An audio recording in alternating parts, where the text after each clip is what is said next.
तो फाइनली बहुत इंतज़ार के बाद आपका कक्षा 11वीं का भौतिक विज्ञान का जो आपका त्रैमासिक पेपर है वो एमपी बोर्ड के द्वारा यहाँ पर ले लिया गया। यहाँ पर आप देख पा रहे होंगे ये आपका भौतिक शास्त्र का पेपर 210 है। ठीक है, अब बहुत सारे स्टूडेंट कमेंट कर रहे हैं कि जो पेपर आ रहा है वो आपका सेट में आ रहा है। ठीक है, तो बिल्कुल सही बात है, जो आपका पेपर आ रहा है वो आपका सेट में ही आ रहा है। ठीक है, लेकिन सेट में भी आपको क्या है, कॉमन क्वेश्चन देखने को मिलते हैं। ऐसा नहीं है कि सभी सेट आपके बिल्कुल अलग अलग आ रहे हैं। ठीक है, तो जो हमने आपको देखिए, जो मैंने आपको कक्षा 11वीं भौतिक शास्त्र की जो मैंने आपको वीडियो बनाई थी, जो आपको क्वेश्चन पेपर बताया था, उसमें मैच कीजिएगा और फिर कमेंट करके बताइएगा कि कितने क्वेश्चन आपके मैच हुए। मैं यहाँ पर कुछ क्वेश्चन आपको यहाँ पर बता दूंगा, आपको एग्जांपल के तौर पर है। ठीक है, और ये आपका कक्षा 11वीं का देखिए भौतिक शास्त्र के अब आपको तैयार इंपॉर्टेंट क्वेश्चन के लिए तैयार रहना है, क्योंकि अब आपका कोई भी सेट आपके एग्जाम में आ सकता है। अब आपको बिल्कुल रियल पेपर के चक्कर में नहीं रहना है। ठीक है, ये मैंने पहले भी आपको बताया था, लेकिन क्या है, ज़्यादातर स्टूडेंट नहीं मानते हैं। वो जब तक क्या है, जब तक पेपर यूट्यूब पर ढूंढ नहीं लेते तब तक उनका दिल नहीं बढ़ता, वो 2 घंटे 3 घंटे इसी में बर्बाद कर देते हैं। ठीक है, इसलिए मैं बोल रहा हूँ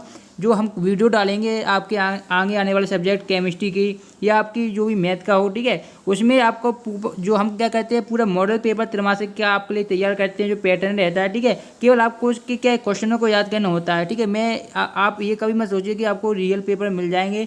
जो भी आपको क्वेश्चन सभी यूट्यूबर बता रहे हैं वो केवल आपके लिए मॉडल पेपर होंगे। ठीक है, तो ये समझ के कभी मत पड़िए कि वो रियल है। ठीक है, तो यहाँ पर देखिएगा, ये भौतिक शास्त्र का जो मैंने क्वेश्चन बताया था, इसके मैं आपको आंसर की बता देता हूँ यहाँ पर। ठीक है, यहाँ पर देख सकते हैं, पहला क्वेश्चन दिया गया था कि स्थिति समय ग्राफ का ढाल प्रदर्शित करता है, तो ये आपका बवाल हो जाएगा, त्वरण को प्रदर्शित करता है।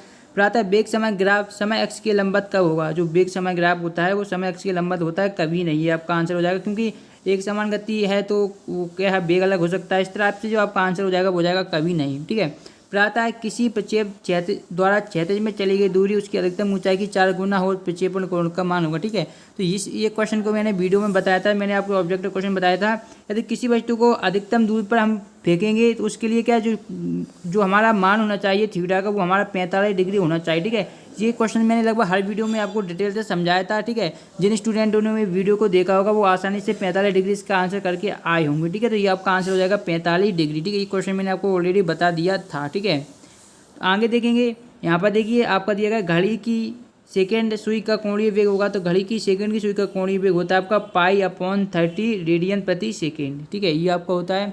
फिर दिया गया था आपका संवेग परिवर्तन की दर बराबर होती है, तो ये आपके बल के बराबर होती है।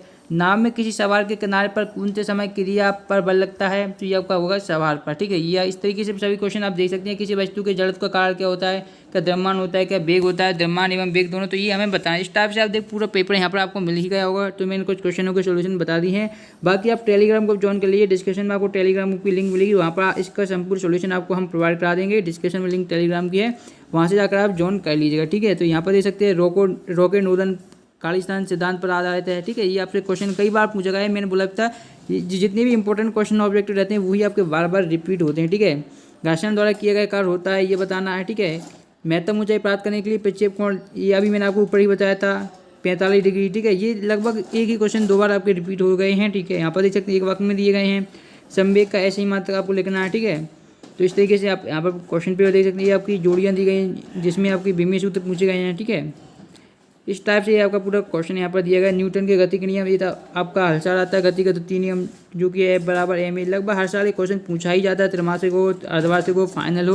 ये मैंने आपको पिछली वीडियो में बताया भी था। ठीक है, इस तरीके से देख सकते हैं। क्रिकेट लेते समय जो खिलाड़ी होता है वो हाथ को पीछे क्यों कर लेते हैं, इस टाइप के आपके क्वेश्चन पूछे गए हैं। ऐसे ही क्वेश्चन आपके जो आगे वाले पेपर उनमें भी पूछ जाएंगे, इसलिए तैयार रहिएगा। ठीक है, तो इस तरीके से पूरा का पूरा पेपर था। अगर वीडियो पसंद है लाइक करें, चैनल को सब्सक्राइब जरूर करें। मिलते हैं नेक्स्ट वीडियो में, धन्यवाद।